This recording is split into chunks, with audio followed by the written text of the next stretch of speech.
Tracking the pulse of the road and the future of flight. From viral trends to policy shifts, we cut through the traffic to bring you the stories that drive us. Your fast track guide to everything on the move starts right now. From the Billionaire News Channel studio to Mellow 947 BFM, your playlist made better. I'm Paolo de Rosario. This is Shift Habits.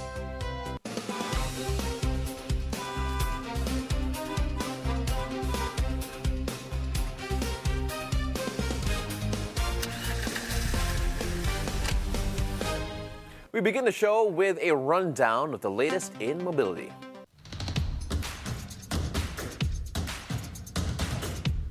Transport Group Piston strike pushed through today. jeepney drivers say they'll keep protesting until Malacanang hears their concerns about the soaring oil prices. Following the President's directives to help commuters, the Transport Department is offering free rides from 7 a.m. to 8 p.m. 7 units are on standby on routes through Manila and Quezon City. At the turnstiles, LRT2 and MRT3 riders can look for a 50% fare discount starting March 23. The DOTR says these measures will be in effect until further notice and is also discussing similar plans with LRT1 management. The Philippine automotive industry got off to a slow start in 2026, with overall sales down 9% year to date. Commercial and passenger vehicles both declined, but February sales picked up compared to January, signaling a potential stabilization. Amid global oil price pressures, electrified vehicle sales are surging, up 67%, as CAMPI members expand more fuel-efficient options. Now, to discuss this further, we are joined by motoring editor of Business World and the man behind Uncapped, Cap Maceda Aguila, joining us here yet again. Cap, thank you so much for being here. Nice to be back. I missed you, like I told you. Oh yeah, no, nice I feel the love every day. And yes. so you being here is the real reason why I'm here today. Same thing. Oh, wow. What a coincidence. Oh wow. So we're gonna move on from that because despite the challenges early this year, the industry is gearing up for an exciting new chapter focused on smarter, more efficient, and more accessible vehicles for Filipino motorists. From the rise of electrified vehicles to the strengthening of local manufacturing, the private sector is working closely with the government to ensure the automotive industry remains a key driver of the economy. At the center of these efforts is the Chamber of Automotive Manufacturers of the Philippines, or CAMPI. After more than a decade under the same leadership, the organization has welcomed a new president to guide the member brands through these changing times. With decades of experience in the car industry, our guest today is taking on the challenge of leading CAMPI toward a more sustainable and innovative future. Joining us is the president of CAMPI, Mr. Jing Atienza. Jose Maria Atienza, thank you very much. Thank you for being here, Sir Jing. Nagulat si Sir Jing sa whole name eh. Oo.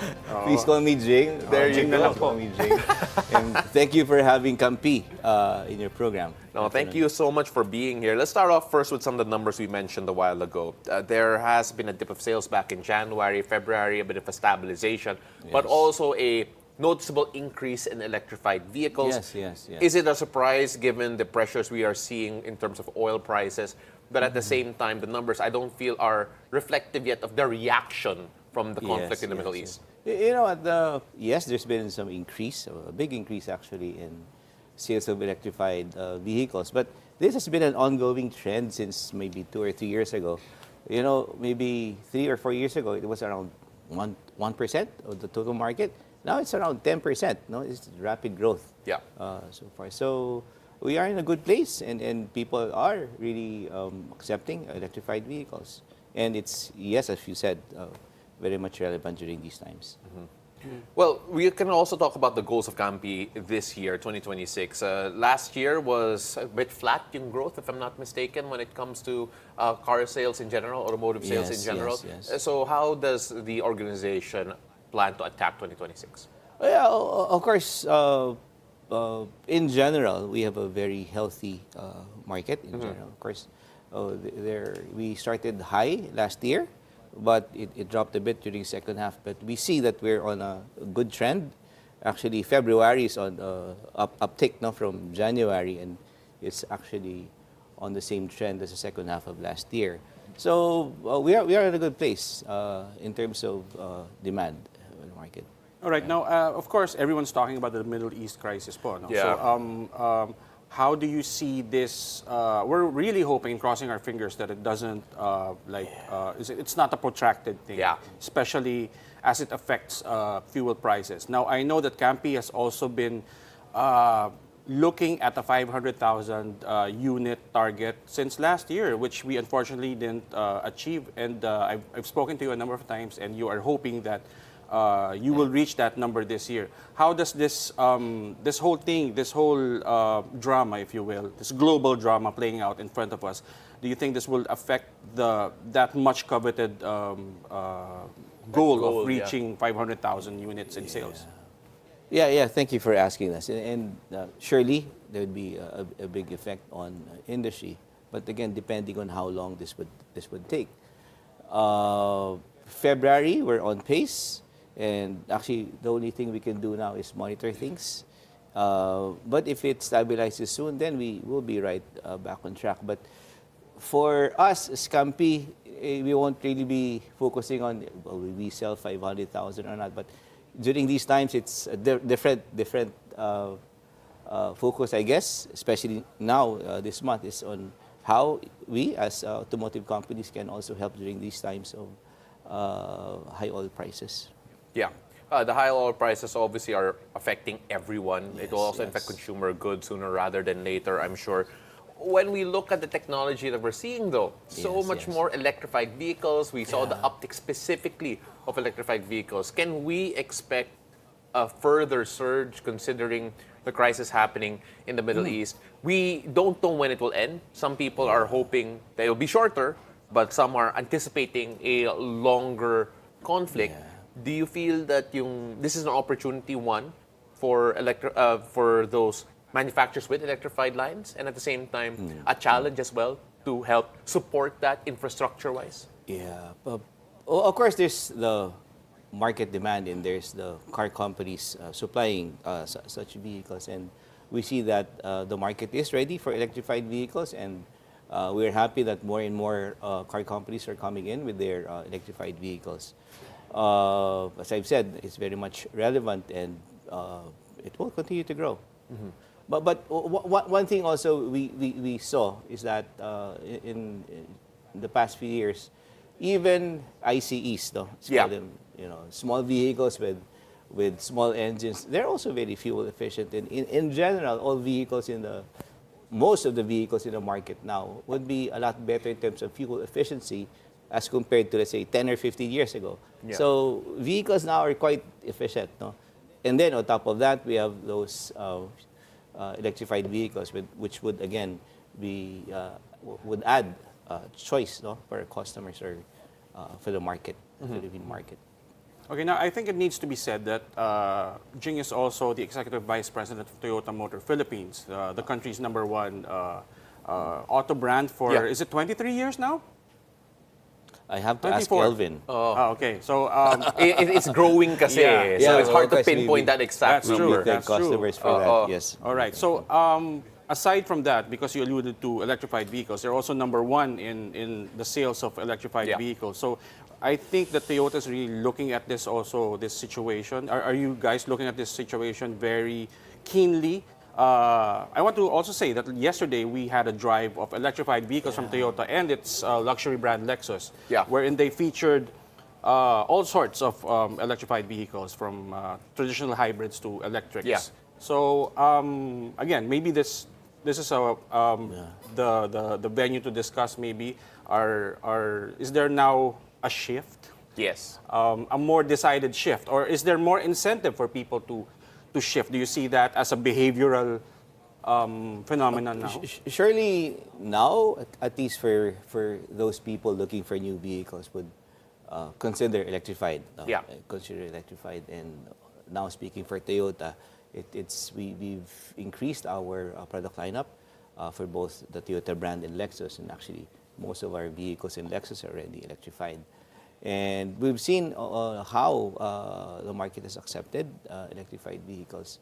And now, of course, I also talk to people in the market, and they're looking for battery electric vehicles, asking us about PHEVs and HEVs. So the level of interest for people are really is really going up. Do you feel that there's going to have to be maybe a shift in approach from Toyota or other manufacturers in particular when it comes to the way that they are selling their products at the moment, considering the conflict in the Middle East, the rising pump prices, and of course, how do you feel this actually affects ICE sales? Yeah, well, of course, for Toyota, and we've mentioned this several times, no, we're taking the multi-path approach. And Yeah. we know that there's no single solution to, of course, removing carbon, no, in the environment. So we're taking that. So electrification is one big part of that. And of course, there should be or there would be other technologies that can address that as well. But we're taking the big approach, and we see at least in the next few years that ICEs will still be there for specific markets, specific regions, and specific purpose. So it should be a total approach, you know, and there wouldn't be a big shift in Toyota direction. No? Yeah. Well, Cap, because we've had numerous discussions about this on the show, with and without you here. We prefer it with you here. Thank you. But we have had a lot of discussions throughout the show about how ICEs will continue to have a part of the whole ecosystem here in Philippine motoring in general. And do you feel that it will continue to play a big part, given your interactions with, of course, all of these car brands, that the ICE still has a place, even with the electrification, or at least the push for electrification dito sa Pilipinas? I think so, because I'm old enough to remember there was a time when, you know, there was brands from around the world were trying to, they were envisioning a hard stop for ICE, or the internal combustion engine, and then they had to walk back these commitments when they saw that people weren't adapting to them, or adopting them in the pace probably, or the in a thorough fashion. Yeah. So at the end of the day, it's about providing the motorist or the consumer or the buyer what they need. You cannot force feed a solution to a market that's not ready for it. And I think that's correct me if I'm wrong. That's how Toyota is envisioning this its strategy as what he said, the multi-pathway approach. So I think in the Philippines in particular, we've seen even more advanced economies like walking back from all EV solution, if you will. And I think that the same will be the case in the Philippines, wherein a good chunk of our population is still not ready to go full electric right away for a number of reasons that we've discussed also. Yeah, I mean, we talk about infrastructure, especially outside of Metro Manila and the metro areas. Yes. And is that one of the bigger hindrances here for any electrified vehicles, whether it be battery or hybrid or plug-in? Oh, of course, that's one. One would be infrastructure. Next would be customer knowledge or understanding of electrified vehicles. Okay. You have to accept it. It's a safe technology. Okay. But we're getting there. We're getting there. It's a normal trend for countries around the world and in Asia. And we have the same trend. Yes. When we look at the technologies, you mentioned it's safe. Sometimes kulang yung technology, or at least understanding of yung technologies. Yes. Like, what would be the biggest help in terms of yung education na yan? And at the same time, what would it take for the infrastructure to improve significantly? Would it have to be private backing or more private investment, or should the government have more push, more of a public incentive? What would it be? Of course, for infrastructure, it should be hand in hand. And we're happy to note that there are a lot of companies really investing in charging stations. Yeah. And you'd see them Metro Manila and even the big cities and those in between. No? So it's a good direction. But again, for such, it should always be both private companies and the government. You were nodding along as well when he was explaining that, or at least giving his points. Do you feel that's the same thing, that it has to be both the private and the public? Because right now we're also seeing the public sector adopting it a bit more in terms of EVs. We've had literal LGUs take in vehicles for EVs as for their law enforcement, for their emergency services.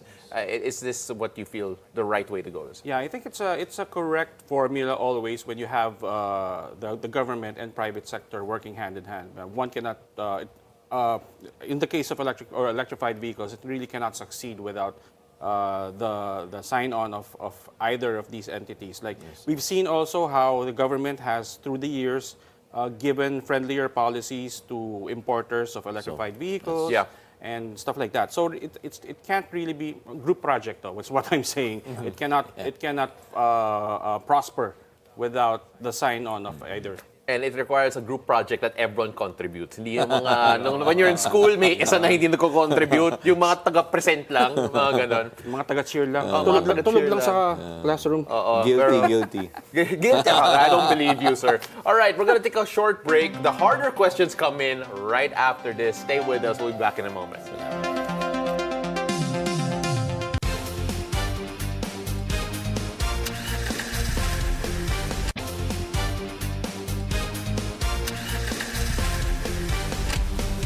Welcome back. Still watching Shift Happens, and we're going to continue where we left off. We promised harder questions a while ago. I didn't know if that was a bluff or not, because Cap here has a question here about manufacturing in particular. Again, you're very much deep into this industry in particular, and I was really curious as to hear what you have to say about manufacturing in particular. All right. Now, I don't think this will be a hard question for Not- Mr. not for our Jing. guests. Yeah, No, of definitely course not. not. I mean, otherwise, you wouldn't have invited him, di Oh ba? nga eh. Easy to para sa kanya. Okay, of course, it's CAMPI that you're representing as its president, which means Chamber of Automotive Manufacturers of the Philippines. Yeah. And I've asked you this question actually in the past, and I'd like to know of your thoughts regarding, because a lot of people have been saying that the Philippines hasn't been taking advantage of this sort of promising area in the manufacturing and assembling vehicles in the Philippines. Of course, we know that Toyota and Mitsubishi and the likes have been already doing this in the Philippines.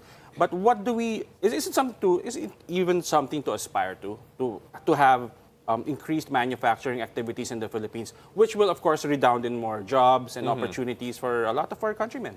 Yes, of course, as a Filipino, not only as Toyota or CAMPI, I really want to see more manufacturing activities in the country, especially where in our industry, in automotive. And yes, it has a lot of contribution to society in terms of employment generation.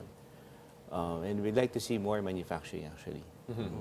What are the biggest hindrances or hurdles for manufacturing to enter the Philippines? Obviously, there's competition from around the region.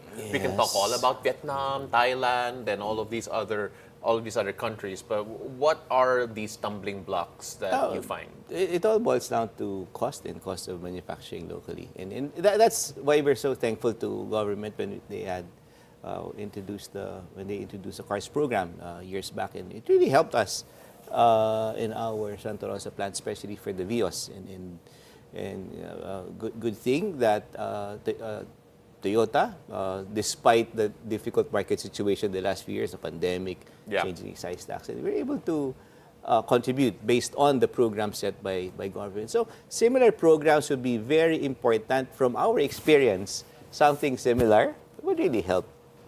Now, taking up from what Paolo said, of course, CARS has been done and dusted. How about RACE po? What's the status of RACE? Of course, RACE is still, I understand, still under deliberation in government, and we're still waiting for the official go-ahead by government. Who needs to sign off on this, sir? Of course, multi-departments in that area. So, but we are thankful, we are hopeful that, again, coming from the experience of manufacturing companies for cars and something similar under the RACE program would happen soon. Yeah. Obviously, it's still under deliberation, as you mentioned, and there are specific goals or at least targets that they want when it comes to the number of manufacturing. Yeah, of course, there should be some targets, and there are targets set. But again, since it's not yet an official project in CAMPI, and of course Toyota and other manufacturing companies as well, would be ready to work with government, no? Yeah. To again have a best solution for manufacturing in the country. You know, Sir Jing, what we're gonna do here is already pre-book you for when it actually does happen, when we can see the reaction of this program. But at the same time, we want to talk about what's happening currently as well, because very soon, 2026 Philippine International Motor Show is coming, and there are, I'm sure, a lot of things that people are looking forward to. From a personal basis, what are you looking forward to when it comes to this motor show? So now we'll be holding meaning this year, we'll Yeah. be holding our Philippine International Motor Show. This would be the largest PIMS presentation. We'll have 22 brands. And so if you can imagine all those brands inside.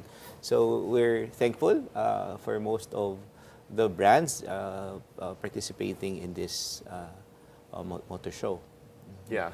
Are there any technologies in particular that you feel are going to be exciting or something to watch out for? I leave it to each individual participating company, but surely there'd be a lot of electrified vehicles. Surely there'd be a lot of new models. Yeah. And surely customers and those in attendance would see an exciting show. Cap, what are you most excited for? Because I'm sure you're gonna be there. Of course, Yes. of course. I hope you'll be there. Paolo, please do Yes, come. please. Yes, I'd love to. Sama tayo dun. It's a date. Okay. Ayun, yeah. You No, know we what have, I'm- I'm getting in my ear right now that a certain G. Baroga is going to treat all of us out. Oh, nice. Even that better. day, yeah. Even better. So, Buffet. Yeah, buffet for courtesy of G. Baroga, yung producer po namin. All right, but but really, when you talk about PIMS, what is one of some of the highlights that you're excited to see there? Well, ganito na lang. My answer is like this. While I'm looking forward to the motor shows coming up very soon, also aside from PIMS, we also have the Manila International Auto Yeah. Show. So I'm really hoping and praying that this whole Middle East crisis has Yes. been over by then. Because what PIMS is, of course, is a showcase of what customers can have. You know, the best of the current crop of vehicles that these brands represent. So I hope that there will be no doubt when these people who are looking for cars, when they walk in there, they can close a sale. I think that's the most exciting thing for me, is to look forward to the day when we'll just laugh about this and say, "Oy, okay na ulit ng fuel, we can Yeah. affordable na." Yeah. And so Yeah. I think that would make it more meaningful. Yun na lang is what I'm saying. I'm not looking for anything specific, but I do want things to get a lot better Yeah. before that happens. It feels right now we're forced almost to adopt a watch and wait approach when it comes to the fuel crisis. Yes.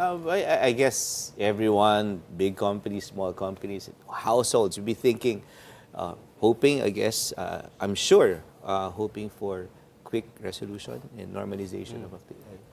But if it does happen, then I'm sure everyone would have their own activities on how to help. For example, if you don't have enough fuel in the system, not that they're expensive, then most of those driving should have good driving practices. No, let's help and do a good driving habit. Yeah, I think Not it's waste fuel. Yeah, absolutely. I think it's safe to say that it will force everyone to adopt better driving habits, Yes. to adopt all of their fuel efficient And safe. Yes, absolutely. Fuel efficient techniques as well. But Kap, do you feel that right now? I mean, I already understand, having talked to a few other people within the industry, that they're already seeing a bit of a change of behavior on the road. Have you seen that, especially when it comes to fuel consumption in general? Okay, now for me, I'll speak for myself. Now I find myself weighing the pros and cons of taking my vehicle or taking a TNVS. Yeah. So if it's close, like I live nearby, so I took a TNVS. But otherwise, I also, you sort of choose your battles. Okay, do I really need to go all the way to this place? And I never second guessed myself before, and Yeah. now I'm doing that because, of course, of the obvious reason. So I guess the shift in behavior outside of, trying to be more mindful when you drive, no more mga wrong. Yeah. Mga mahilig sa atin Ano, sorry? magpapakondisyon. Okay, yeah, all right. Iniisahan mo ako, Ano spelling nun? Sorry. Depende sa language. Okay. Depende sa kung anong kotse mo rin. Yun. Yes. No, but with all of that, I think it's also safe to say, sir, because I'm sure a lot of people are going to be wondering what the reactions would be from mga manufacturers or those selling automotives. That will there be a reaction? I think it's safe to say that we have to wait for a few more months to actually see what the impact is. Yes, we can, of course, feel most of consumers thinking how to save, and what to buy, and such thinking would, of course, influence their behavior in the next few months. Yes. It's just so interesting to see how people have been reacting. I've seen the lines in gas stations in particular that have really stretched way too long, or I don't remember the last time it's looked like that. But we're going to see all the reactions very soon, especially from CAMPI once the numbers do come in a few months' time. At this point, we'd like to say thank you for being here. Maraming salamat po. Cap, we also like to say thank you for being here. Always being such a breath of fresh air on this show. Diba? Para ako teenager, breath of fresh air. Oh, that's how it is. Thank you for welcoming me back, my friend. Absolutely. Ladies and gentlemen, he is the president of CAMPI, Mr. Jing Atienza, and of Salamat course, Cap Maceda joining us here again, and we'll let you peace out. All right, and so that concludes our roundup of the stories driving the industry forward. I am Cap Maceda Aguila. And I'm Paolo de Rosario. Join us again tomorrow on Shift Happens, your fast track guide to everything on the move.